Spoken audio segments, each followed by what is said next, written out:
Você acha que é possível uma igreja ter 5 mil, 10 mil, 20 mil membros pregando o Evangelho de Cristo de verdade? Igrejas com faturamento anual superior a 200 milhões de reais, como nós vimos revelar aí recentemente sobre a Bola de Neve, pastores que pregam em torno de 50 a 100 mil reais para poder pregar em outras denominações.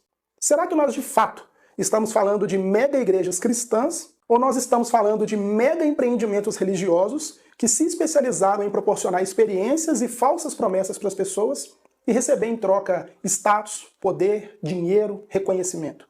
Quais são as mega igrejas que nós temos aqui no Brasil e quais são as heresias que essas igrejas pregam? Hoje nós vamos dar nome às principais mega igrejas que nós temos aqui no Brasil, nós vamos expor as heresias que essas igrejas pregam e você vai entender que é impossível uma igreja pregar o Evangelho de verdade e ter 5 mil, 10 mil, 20 mil membros ali no seu hall de membros. Eu sou o pastor Pedro, teólogo reformado, conselheiro bíblico, e se você gosta de estudar e aprender mais sobre a palavra de Deus, você encontrou o lugar certo. Por isso eu quero te convidar a se inscrever aqui no canal, ativar o sino de notificações para continuar recebendo os nossos vídeos de estudo bíblico, ok? Você já ouviu alguma dessas frases? Eu profetizo ou eu determino que esse será o melhor ano da minha vida, esse será o melhor culto da minha vida? Ou então, o dízimo repreende o demônio migrador, o demônio cortador, o demônio destruidor? Ou ainda, você é o ponto fraco do coração de Deus? Posso te mostrar uma coisa pela palavra? Quando se trata de você, se trata do ponto fraco de Deus. Essas são as principais frases de efeito que essas mega igrejas usam e que definem muito bem as heresias que elas pregam. As heresias da confissão positiva, da teologia da prosperidade e da teologia coaching. Então chegou a hora de nós identificarmos essas mega igrejas, entender o que significa cada uma dessas teologias, explicar por que elas são heréticas, e aí no final, inclusive, eu vou deixar um bônus para vocês aqui. Muitas pessoas sempre vêm aqui no canal perguntando sobre como identificar de fato uma igreja bíblica, e eu vou deixar uma resposta para vocês aqui acerca disso. Como sempre, para esse vídeo ficar mais dinâmico e facilitar o entendimento, eu vou dividir ele em partes. Na primeira a gente fala sobre a confissão positiva, na segunda parte a teologia da prosperidade, depois nós falamos sobre a teologia coaching, e no final eu explico aquela questão da igreja bíblica. E aí, para a gente começar, preciso fazer uma ressalva. Nós vamos falar primeiro sobre a igreja da confissão positiva, mas é muito importante a gente entender que em muitos aspectos a confissão positiva ela se mistura e muito com a teologia da prosperidade. Então algumas coisas que eu vou falar dentro da confissão positiva, você vai entender que elas se repetem dentro da teologia da prosperidade, mas elas ficam mascaradas ali de outra forma.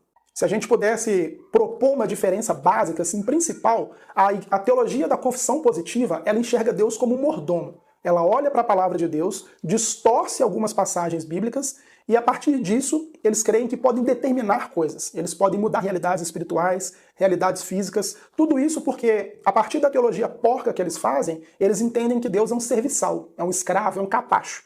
Já a teologia da prosperidade é a teologia da barganha. Deus é um comerciante. Eu faço algo, como por exemplo, entrego meu dízimo, dou a minha casa, meus bens materiais, e Deus tem que fazer 20, 30, 50, 100 vezes mais. Essa é a principal diferença se nós pudéssemos assim tentar categorizar isso de uma maneira bem simplista, tá bom? Para ficar mais fácil de entender. Tendo isso em mente, quais são então as principais mega igrejas do nosso país que são adeptas e que disseminam a teologia da confissão positiva? Igreja Verbo da Vida, Comunidade Rema, Igreja Cristo Vive, a Igreja Batista do Avivamento, e também aqui uma menção desonrosa, na verdade, né, da Igreja Internacional da Graça, do missionário R.R. Soares. E quais são, então, as heresias que essas igrejas da confissão positiva ensinam para os seus clientes? Primeira coisa, eles partem de um pressuposto que é chamado por eles de palavra da fé.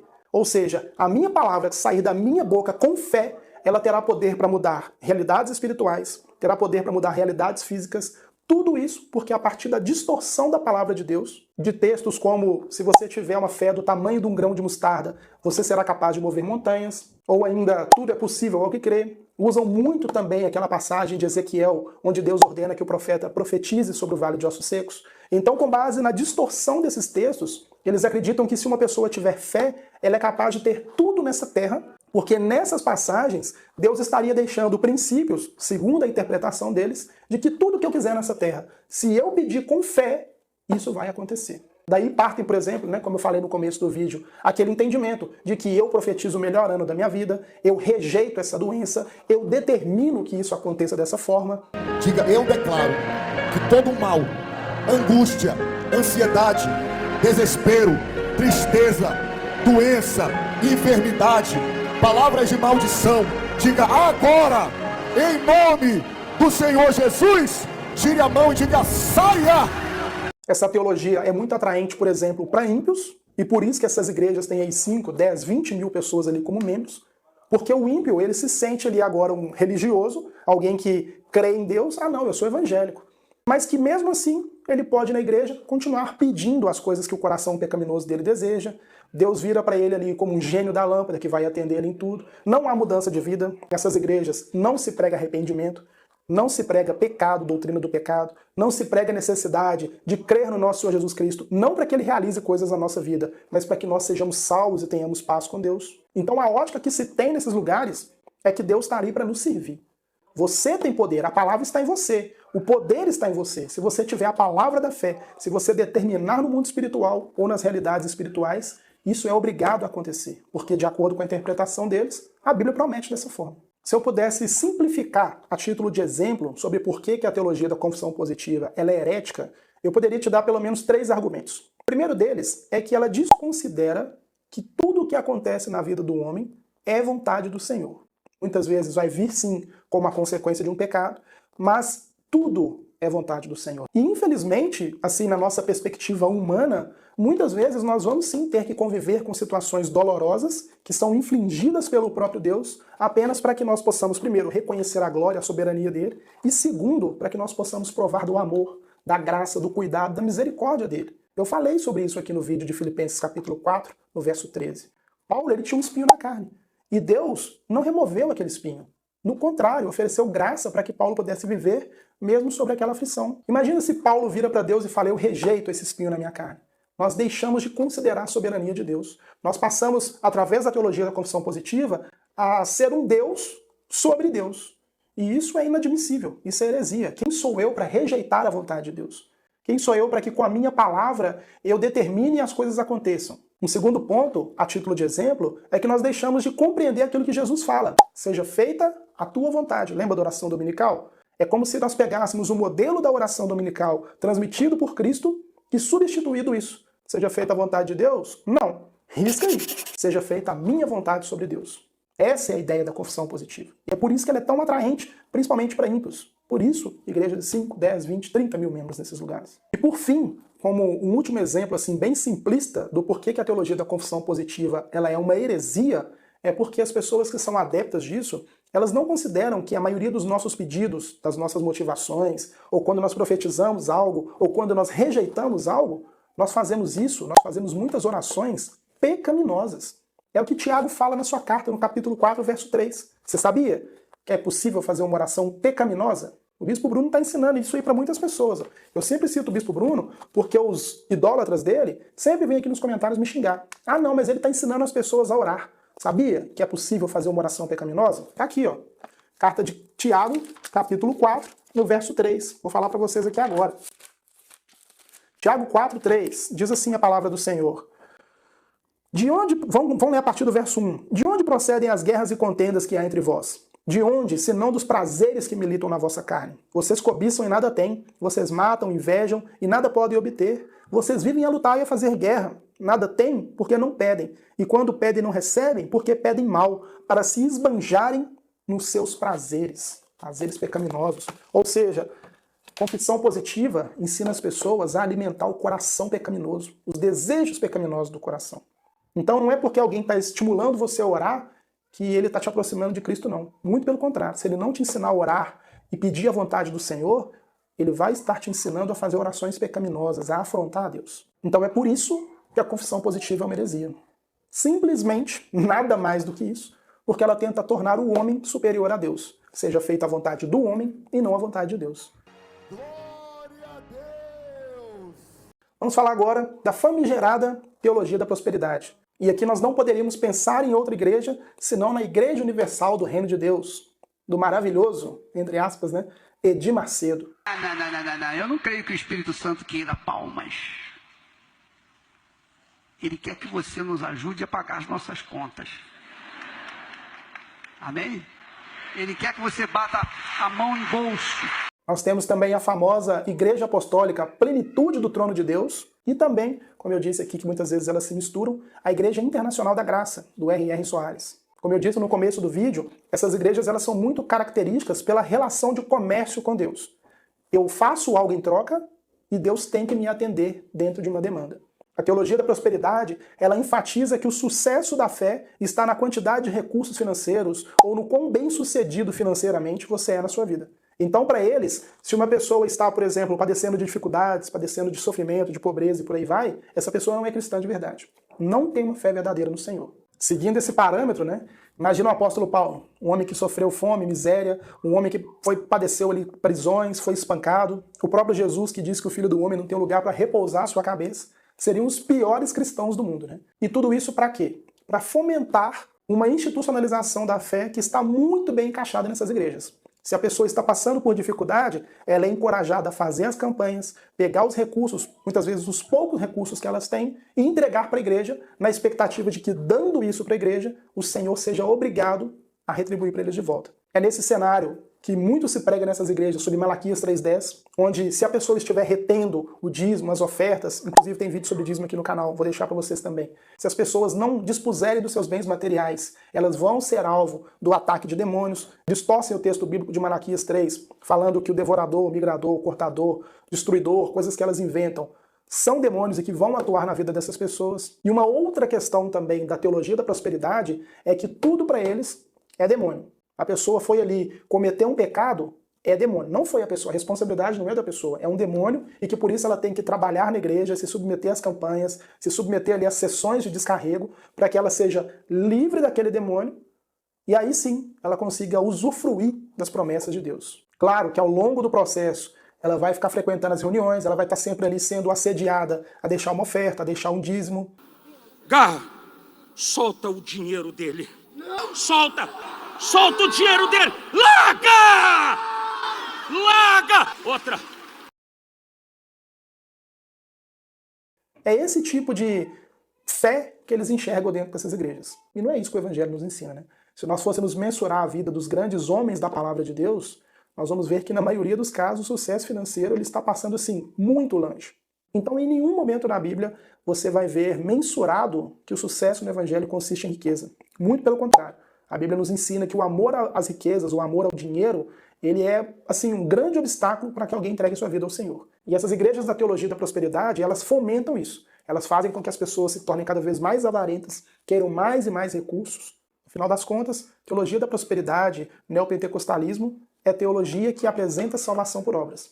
Depende da minha performance e das coisas que eu faço para que Deus ele se agrade de mim, para que Deus me salve e que Ele me conceda. Muitas pessoas têm me pedido indicação de livros que ensinam mais sobre essas questões, e eu sempre deixo essa indicação desse livro aqui, ó, O Verdadeiro Evangelho, do pastor Paul Washer. É um livro bem fininho, eu já indiquei ele outras vezes aqui para vocês, da editora Fiel, onde o pastor Paul Washer explica de uma maneira assim, muito clara e muito acessível os principais fundamentos da fé cristã.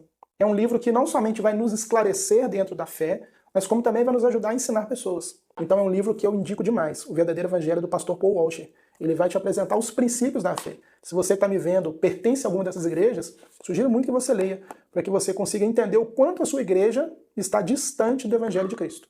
Eu vou deixar um link aqui da loja da Amazon, na descrição do vídeo e nos comentários, onde existe a oferta desse livro. Se você sentir interesse em comprar esse livro e usar esse link para fazer a compra, você estará ajudando o nosso canal a poder continuar trazendo vídeos como esse, explicação da palavra de Deus, trabalho de apologética, combatendo heresias, que eu vejo como vídeos que sempre somam para vocês. Tem muita gente aqui que depois desses vídeos sempre deixa um relato, um testemunho de que o vídeo ajudou muito. Então se você puder fazer esse favor, caso queira adquirir o livro, adquirir pelo nosso link, você estará nos ajudando demais, tá bom?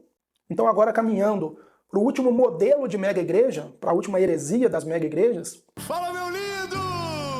Minha linda! Que é a teologia coaching. Talvez a igreja mais conhecida hoje dentro desse movimento seja a Igreja Batista da Lagoinha, que eu também já fiz vídeo sobre ela aqui. Eu vou viajar de avião. Além da Igreja Batista da Lagoinha, nós temos também a Igreja Reino e também a Igreja Verbo da Vida e o Ministério Rema, que estavam lá na Confissão Positiva, já falei deles, mas que eles também têm um trabalho muito forte de disseminar a teologia coaching no nosso país. Com certeza, essa é a teologia mais forte do momento, é a que mais está ganhando espaço aí no YouTube, principalmente no YouTube, nas pregações que nós vemos no YouTube, no Instagram, nessas redes sociais, justamente porque o foco dela é conversar com jovens, e essa teologia consiste basicamente em dizer que Deus te ama do jeito que você é.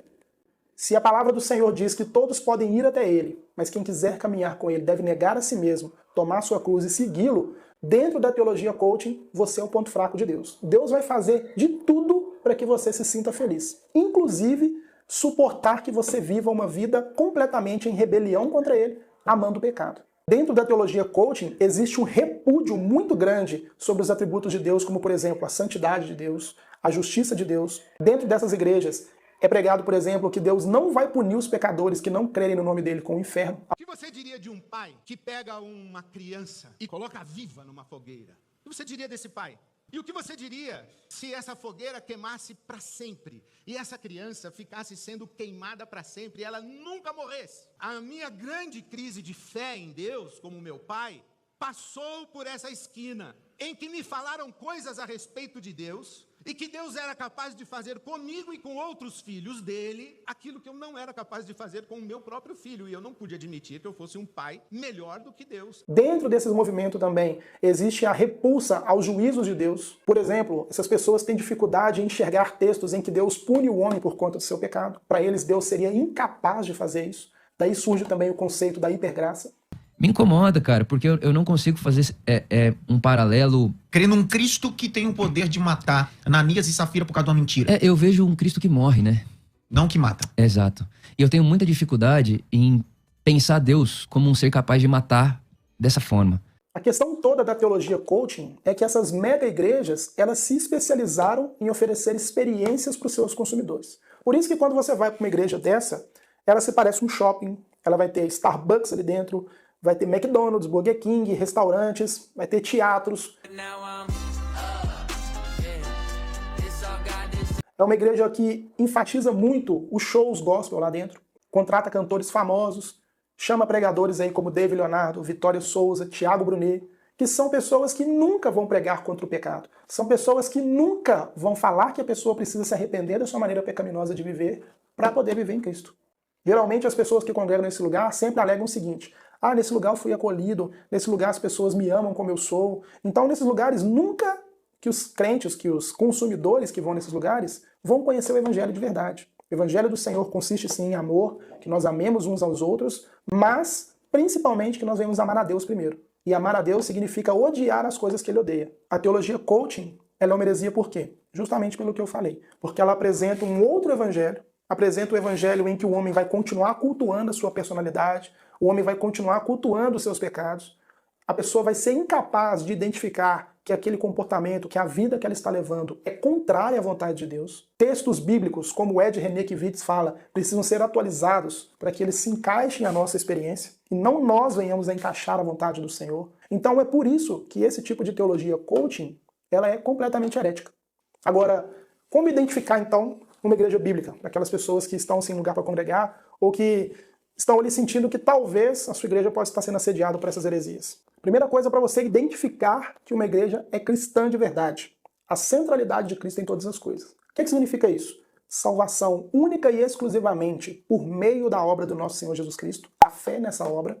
Segundo aspecto, reconhecer que todos nós somos carentes da misericórdia de Deus, que todos nós somos pecadores, que todos nós estamos em rebelião contra Deus e que não fosse a misericórdia dele manifesta em Cristo, todos nós seríamos punidos pelo nosso pecado. Essa é a mensagem, por exemplo, de Mateus capítulo 3, verso 2. Se arrependam, pois está próximo o reino de Deus. Então toda igreja que é cristã de verdade, ela deve pregar a salvação por meio de Cristo e ela deve nos ensinar que nós somos pecadores e que nós carecemos dessa graça manifesta em Cristo. O outro foco que toda igreja cristã de verdade deve ter é no aspecto da santificação. O escritor aos Hebreus ele vai falar sobre isso.